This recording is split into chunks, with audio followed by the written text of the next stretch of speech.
Night had fallen, casting a silver glow across the water as Alex arrived at the dock. The air was thick with tension, and a faint mist began to roll in, swirling gently around the old wooden pier. Mike stood there, his eyes wide with excitement, while Emily paced nervously, glancing over her shoulder every few seconds. "What's going on, Alex?" Mike asked, his voice filled with curiosity, unable to hide his eagerness for adventure. Alex shrugged, his mind still wrestling with the cryptic letter. "I don't know," he replied slowly, his gaze fixed on the horizon.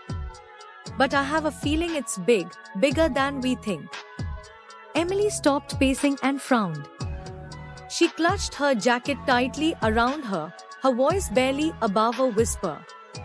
"This feels wrong." "I mean, a cursed island? Really?" But Alex was already focused on the boat waiting for them, the Shadow Chaser. Its old wooden frame creaked in the breeze, the name barely visible in the moonlight. Without another word, they boarded, the boat rocking gently as they stepped on. The motor sputtered to life, and soon they were cutting through the dark waters. Fog began to close in around them, thickening with every passing moment, until the island's outline was nothing more than a shadow in the distance.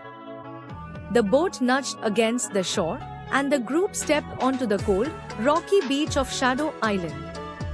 The fog had followed them, clinging to the island like a ghostly veil. Ancient ruins loomed ahead, half buried in the ground and overgrown with moss and vines. The air was cold, and an eerie silence wrapped itself around them. "Look at this place," Mike whispered, his voice echoing faintly as they ventured deeper into the ruins. Broken pillars and weathered statues lined their path, remnants of a forgotten civilization. Alex's eyes scanned the stone walls, tracing the faded carvings. "These symbols, they're different," he murmured, moving closer to one of the walls.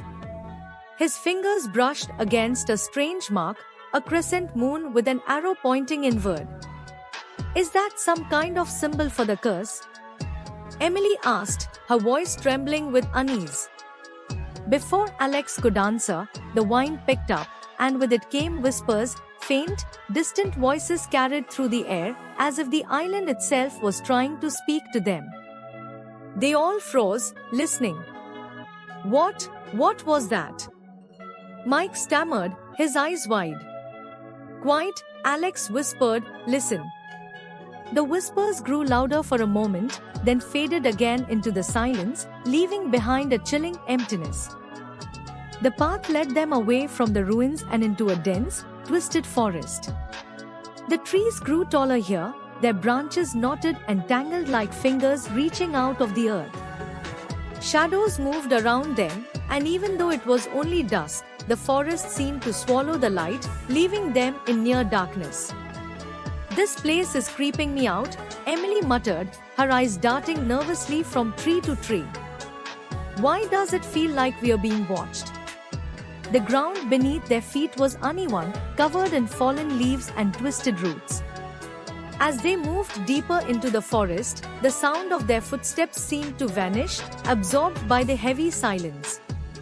Alex led the way, his heart pounding in his chest, though he tried not to show it.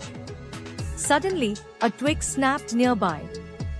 Emily gasped, her hand flying to her mouth. "Did you hear that?" she whispered, her voice shaking.